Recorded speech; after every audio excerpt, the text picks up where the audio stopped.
Hello students, स्वागत है आप सभी का खत्री एजुकेयर में। आज के हमारे वीडियो का टॉपिक है फ्रैक्शन और इसको हिंदी में कहते हैं भिन्न। फ्रैक्शन क्या होता है? इसको इसकी डेफिनेशन से समझते हैं। The equal parts of a whole is called fraction. Equal parts of a whole मतलब आपके पास कोई भी एक चीज है, कोई ऑब्जेक्ट भी हो सकता है, कुछ भी हो सकता है, उसको इक्वल पार्ट्स में उसके आप जो भी पार्ट्स कर रहे हैं वो सारे पार्ट्स इक्वल होने चाहिए। तो वो जो उसका पार्ट होता है, जो आपने पार्ट्स किए हैं, वो पार्ट उसका फ्रैक्शन कहलाता है।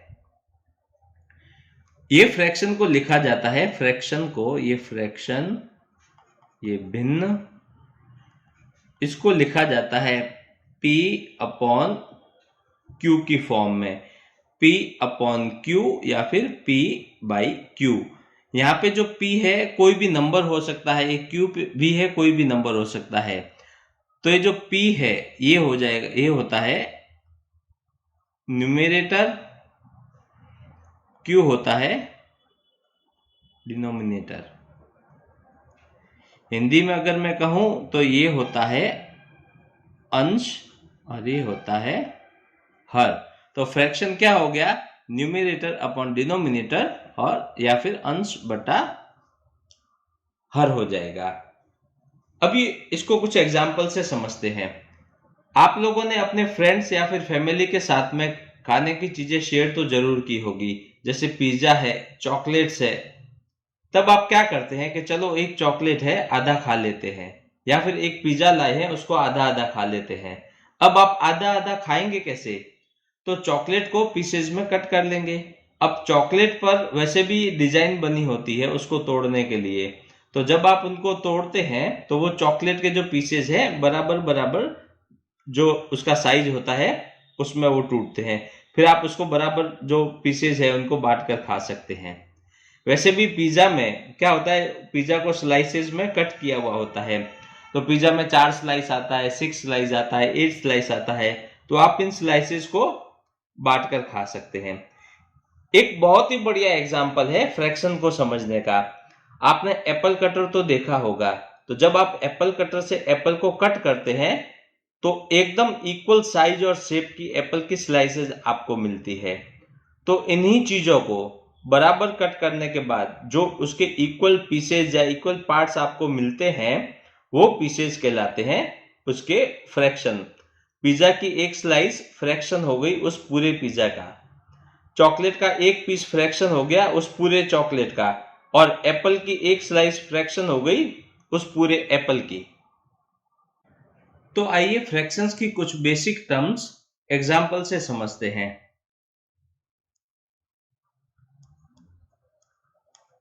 पहला है हाफ, इसको बोलते हैं हिंदी में आधा।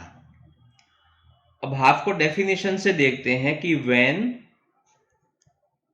The whole is divided into two equal parts.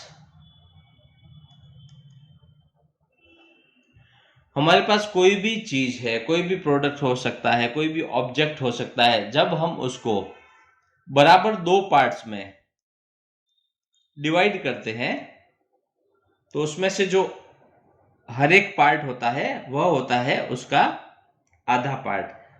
तो क्या लिखेंगे कि each part is called a half of the whole. तो हर एक पार्ट, दो पार्ट किया तो उसका जो हर एक पार्ट है वो कहलाएगा उस पूरे का आधा। और उसको लिखा कैसे जाता है? हाफ जो है उसको लिखा जाता है, हाफ इज रिटर्न एज, मैंने बताया था आपको P बाई Q की फॉर्म में, तो यहाँ पे लिखेंगे 1/2। जब हम किसी चीज को आधा करते हैं तो हम क्या लिखते हैं, 1/2। इसको एक एग्जाम्पल से यहाँ पे समझते हैं। मैं क्या करता हूँ, यहाँ पे एक सर्कल ड्रॉ करता हूँ, ये एक सर्कल है, ठीक है। ये बराबर नहीं है लेकिन आप ड्रॉ करेंगे तो बराबर ड्रॉ हो जाएगा। आप समझ सकते हैं जैसे कि आपके पास कोई सीडी है, सीडी एकदम राउंड होती है। अब आपको क्या करना है, इसको डिवाइड करना है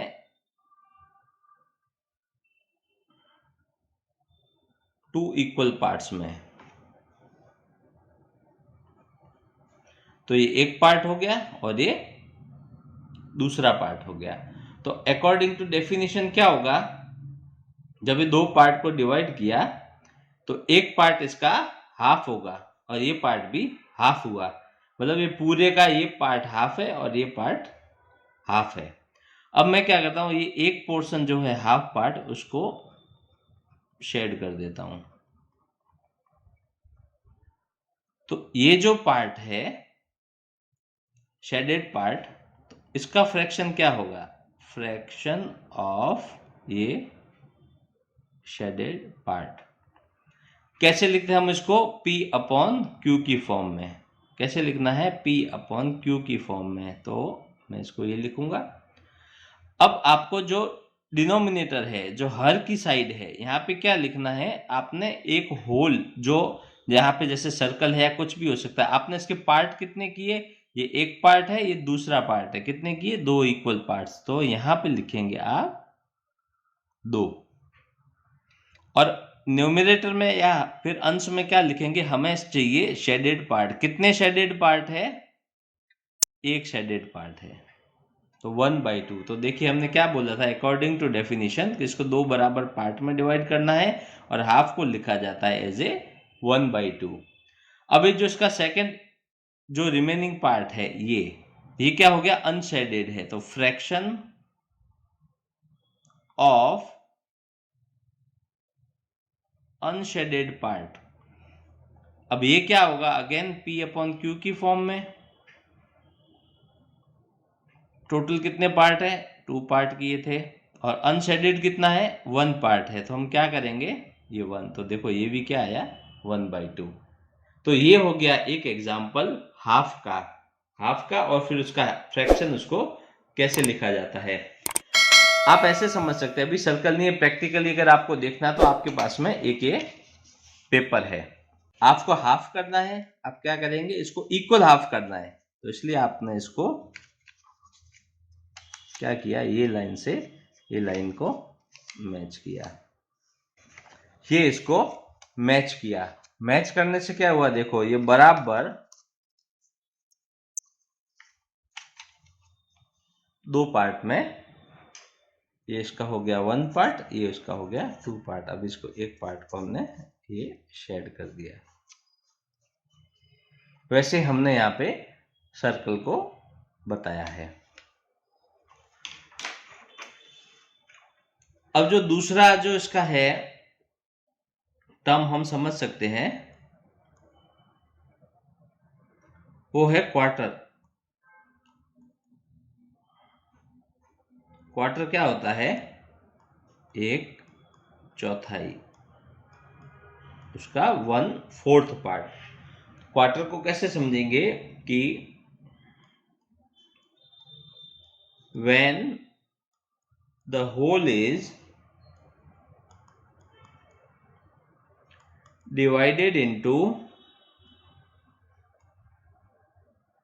4 equal parts। एक कोई होल है या जैसे सर्कल है, हमने इसको डिवाइडेड किया 4 इक्वल पार्ट्स के अंदर। तो ईच पार्ट, अब इसका जो हर एक पार्ट बनेगा, each part is called a quarter of the whole. अच्छा, यहाँ पे हमने क्या किया था, एक सर्कल है, इसके 2 पार्ट किए थे, तो हर एक पार्ट हाफ हो गया। यहाँ पे एक चीज ये है कि जब ये दोनों हाफ है, इन दोनों हाफ को हम जब वापस ऐड करेंगे तो हमें क्या मिलेगा, वापस ये होल मिलेगा। एक टर्म है यहाँ पे कि 2 हाफ, ये जो दोनों हाफ है उनको जब हम वापस ज्वाइंट करते हैं तो मेक से होल, तो हमें वही चीज वापस पूरी मिलती है। तो यहाँ क्वार्टर की बात करते हैं तो हमने ये लिखा। अब क्वार्टर जो है, क्वार्टर को लिखा जाता है 1/4। तो अब हम यहाँ पे क्या करेंगे, फिर से एक मैं सर्कल ड्रॉ करता हूं, ये सर्कल है। तो पहले इसको हमने ये हाफ किया था, अभी क्या करना है, क्वार्टर मतलब इसके 4 पीसेस, इक्वल 4 पीसेस करने हैं। ये इक्वल 4 के, ये 1 है, ये 2 है, ये 3 है और ये 4 है। क्या किया हमने, 4 इक्वल पार्ट्स किए। अभी हमें फ्रैक्शन चाहिए, ये जो शेडेड पार्ट है ये इसका। तो फ्रैक्शन ऑफ शेडेड पार्ट क्या होगा, P अपॉन Q की फॉर्म में। तो ये सर्कल के हमने टोटल कितना पीस किया था, 1 2 3 4, तो 4 आएगा डिनोमिनेटर में 4। शेडेड कितने पार्ट है, एक पार्ट है शेडेड, तो क्या लिखेंगे 1/4। तो देखिए यहाँ पे क्या हमने लिखा था, इसको लिखा जाता है एज ए 1/4 में। वैसे ही रिमेनिंग जो fraction of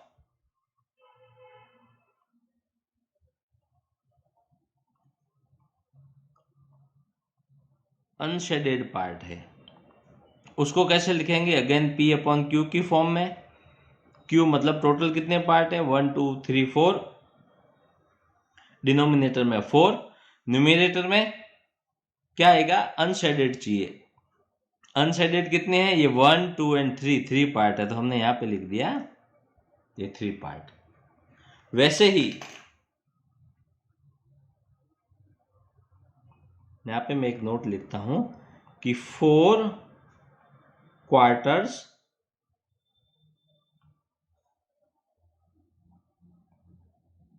makes a whole. मतलब ये चारों पीसेस को, टुकड़ों को, पार्ट्स को हम वापस ऐड करेंगे तो हमें पूरा पूरा क्या मिलेगा, सर्कल वापस से मिलेगा। अब हम क्या कर सकते हैं, हमने क्या किया था, ये एक पार्ट को शेड किया था। मैं एग्जांपल दिखाता हूं। अभी मैं क्या करता हूं, इसके साथ साथ एक ये और पार्ट को ये शेड कर देता हूं। अब क्या होगा, अगर मैंने 2 पार्ट कर लिए हैं तो यहाँ पे क्या आएगा, 2 पार्ट के लिए फ्रैक्शन टोटल 4 पार्ट है, शेडेड कितने हैं 2, तो यहाँ पे अभी फ्रैक्शन मिला हमें 2/4। वैसे ही इस अनशेडेड के लिए क्या आएगा, ये अनशेडेड जो 2 पार्ट है इसके लिए क्या आएगा, टोटल कितने किए थे पार्ट इसके 4, 1 2 3 4, और अनशेडेड कितने हैं 1 एंड 2, ये तो इसका जो फ्रैक्शन है वो हमें ये मिल जाएगा।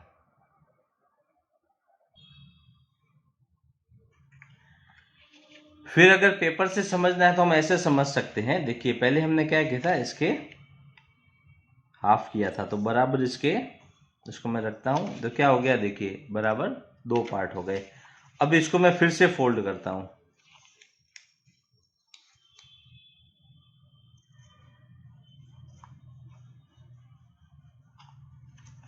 अब जब आप इसको ओपन करेंगे तो आप देखिए आपको 4 इसके बराबर पार्ट मिले हैं, 4 इक्वल पार्ट्स। ये जो है ये इसका 1 पार्ट हो गया, ये 2 पार्ट हो गया, ये 3 हो गया, ये 4 हो गया। अब आपको जो भी फ्रैक्शन निकालना है, अगर एक को करके निकालना है शेड, दूसरे को शेड करके निकालना है, 1 पार्ट 2 पार्ट या फिर 3 पार्ट आपको शेड करके निकालना है, 3 पार्ट अगर शेड करेंगे तो फ्रैक्शन क्या आ जाएगा, 3/4। टोटल 4 किए थे और शेडेड पार्ट है इसमें 3। तो आप ये देखिए, इसको आप इसको एक ये पीस ऑफ पेपर है, इसको आप कैसे इसको 4 इक्वल पार्ट में इसको डिवाइड कर सकते हैं। जरूरी नहीं है कि ये पेपर को आप इसी टाइप से ही करें, आप कोई भी टाइप के उसको पार्ट करें, लेकिन वो होने इक्वल चाहिए। अब ये देखिए ये पेपर है, अभी मैं इसको इसकी जगह क्या करता हूं, ऐसे फोल्ड करता हूं,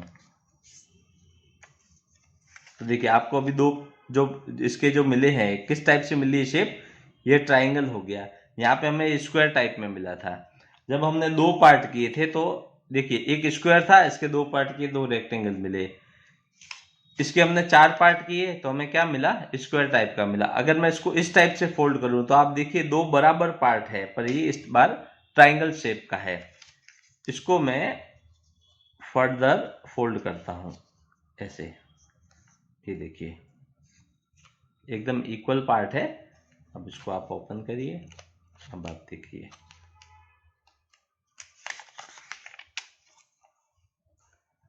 भले इसका शेप अलग है लेकिन ये डिवाइड हुआ है अगेन 4 इक्वल पार्ट्स के अंदर।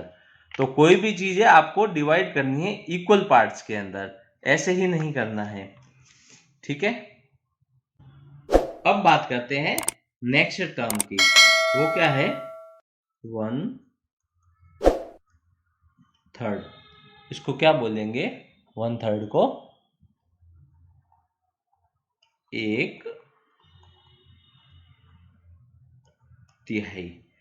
मतलब इसकी डेफिनेशन से कि when the whole is divided into 3 equal parts, तो हमें क्या मिलता है, उसका जो हर एक पार्ट है वो होगा 1/3। तो each part is called 1/3 of the whole.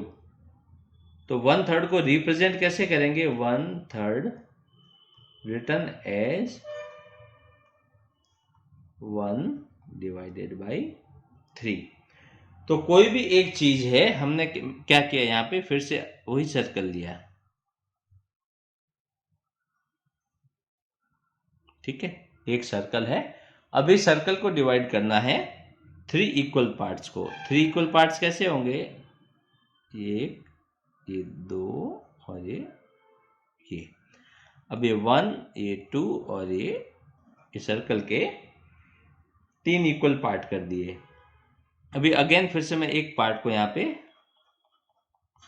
Shade कर देता हूं। फ्रैक्शन निकालना है, फ्रैक्शन ऑफ शेडेड पार्ट कैसे लिखते हैं, P/Q की फॉर्म में। तो डिनोमिनेटर टोटल कितने पार्ट किए, 1, 2 एंड 3, यहाँ पे लिखेंगे हम 3। और शेडेड पार्ट कितना है, 1 पार्ट है। देखिए टोटल 3 में से एक को शेड किया तो ये 1/3, ये देखिए 1/3 लिखा जाता है एज ए 1/3। और अगर यहाँ पे फिर से बात की जाए कि फ्रैक्शन ऑफ अनशेडेड, ये जो दो पार्ट बचे हैं अनशेडेड पार्ट, ये क्या हो जाएगा, P/Q की फॉर्म में। डिनोमिनेटर में टोटल कितने पार्ट किए हैं, 3, तो 3 यहां लिखेंगे। अब अनशेडेड कितने हैं, 1 और 2, तो अनशेडेड यहां लिखेंगे। तो 1/3 जो है उसको ऐसे रिप्रेजेंट किया जाता है। अगेन